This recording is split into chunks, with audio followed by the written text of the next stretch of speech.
Hello students, आप देख रहे हैं सिलेक्शन धाम और ये है सिलेक्शन धाम का रेगुलर वॉकअप सेशन। जी हाँ, रेगुलर वॉकअप सेशन में आज हम लोग पढ़ने वाले हैं सिनोनिम्स। तो चलिए फिर शुरू करते हैं कि आज वो कौन कौन से सिनोनिम्स हैं जो हम लोग पढ़ने वाले हैं और जिनके आंसर्स हम लोग ढूंढेंगे, और साथ में बहुत सारे नए नए नए वॉकेबलरी भी हम लोग कंप्लीट करेंगे। तो देखें जरा, तो पहला वर्ड है नार्क। जी हाँ, नार्क एक ब्रिटिश वर्ड है और नार्क का अर्थ क्या होता है? तो इसका अर्थ होता है इरिटेट करना। जी हाँ, क्या? इरिटेट करना। रीअश्योर नहीं होगा, सोलेस नहीं होगा, ऑब्लिगेशन नहीं होगा। इरिटेट करना, किसी को परेशान करना। खासकर ये उन क्रिमिनल्स के लिए आता है जो पुलिस को बहुत परेशान करते हैं, तो उन्हीं के लिए ये वर्ड है नार्क। तो चलिए फिर देखते हैं क्या क्या इसमें आ रहा है। तो देखिए, यहां पर है नार्क के लिए इरिटेट, चिढ़ाना, परेशान करना। तो नार्क मीन्स बॉदर और प्रोवोक, टू एनॉय और इरिटेट, क्रोधित करना या किसी को सताना। ठीक है, उसके बाद फिर रीएश्योर। जी हाँ, क्या है? रीएश्योर। रीएश्योर मतलब किसी को सांत्वना देना, किसी को एक तरह से आश्वस्त करना, सुदृढ़ करना कि आपका काम हो जाएगा, आप बहुत अच्छा करेंगे। तो उसी के लिए आ जाएगा बोल्स्टर और soothe, to comfort someone and stop that person from worrying. ठीक, चलिए उसके बाद फिर है सोलेस। जी हाँ, what is the mean of solace? Solace means क्या होगा? तो सोलेस का अर्थ होता है भाई किसी को सांत्वना देना, कि कोई जब दुखी है तो उसको एक तरह से आश्वस्त करना, उसे बताना कि भाई अकेला मत समझो, मैं हूं तुम्हारे साथ। तो सोलेस करना, तो चीयर करना, ईज करना। Comfort offer to one who is disappointed और मिजरेबल, उसके लिए आएगा सोलेस।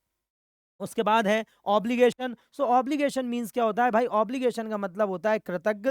तो यहाँ पर दायित्व के लिए आएगा, जब आप किसी के लिए अपने दायित्व का पालन कर रहे हैं। तो an act of course of action to which a person is morally और लीगली बाउंड टू ड्यूटी और रिस्पॉन्सिबिलिटी। जी हाँ, ड्यूटी और रिस्पॉन्सिबिलिटी के लिए ये वर्ड आएगा, तो आप इसे ध्यान रखें और जल्दी से इसे नोट डाउन कर लीजिए।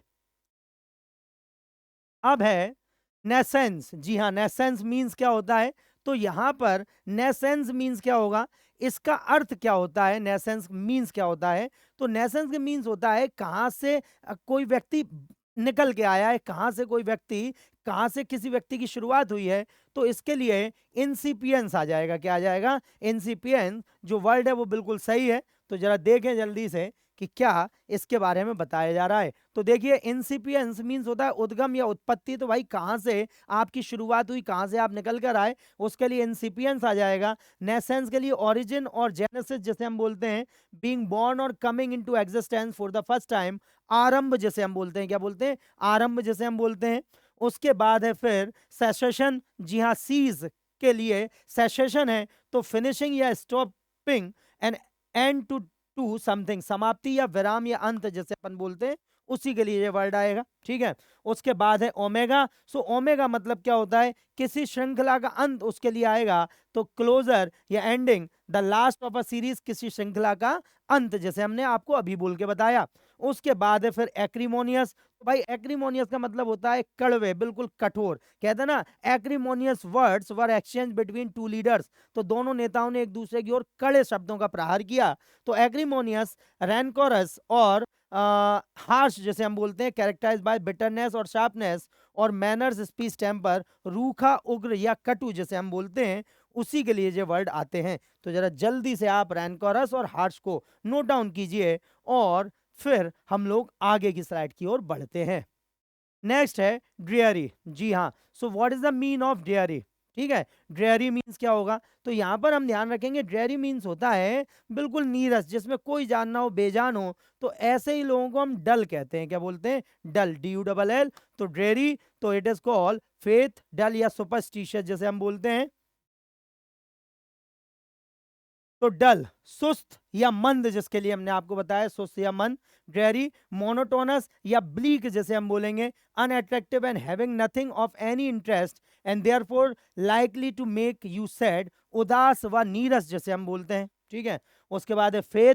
सो what is the mean of faith? Faith आपको पता है बिलीफ। तो बिलीफ के लिए, रिलायंस के लिए, a high degree of trust और कॉन्फिडेंस इन समथिंग और समवन, विश्वास या जिसे हम आस्था भी बोलते हैं। ठीक, उसके बाद है superstitious. So what is the mean of superstitious? Superstitious का मतलब होता है अंधविश्वासी। तो यहाँ पर मिथिकल या इरेशनल आ जाएगा। अ बिलीफ और practice resulting from ignorance, fear of the unknown, trust in magic और चांस जैसे हम बोलेंगे।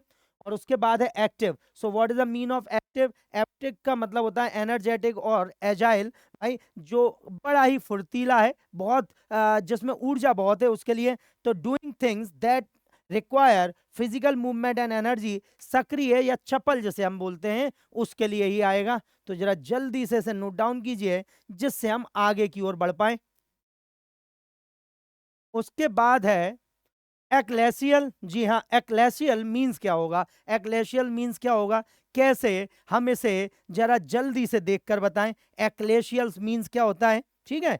तो आप जरा जल्दी से, हाँ, तो यहाँ पर चलिए, क्या ठीक, अब स्लाइड तो चेंज हो ही गई है। तो यहाँ पर ध्यान रखेंगे, एक्लेशियल मतलब होता है किसी धर्म से संबंधित। किससे? धर्म से संबंधित के लिए होता है। तो चर्च संबंधी, जी हाँ, किसके लिए? चर्च संबंधी। तो यहाँ पर हम ध्यान रखेंगे कि ये वर्ड हो जाएगा चर्चली। क्या हो जाएगा? चर्चली, ठीक। तो जो धर्म से संबंधित है उसके लिए ये वर्ड आएगा। तो एक्लेशियल मतलब एक्लियास्टिक, या ठीक है, या फिर क्लैरिकल जैसे हम बोलते हैं, पर्टेनिंग टू द चर्च और इट्स फंक्शन, टीचिंग और ऑर्गेनाइजेशन, गिरजाघर से संबंधित, उसके लिए आता है।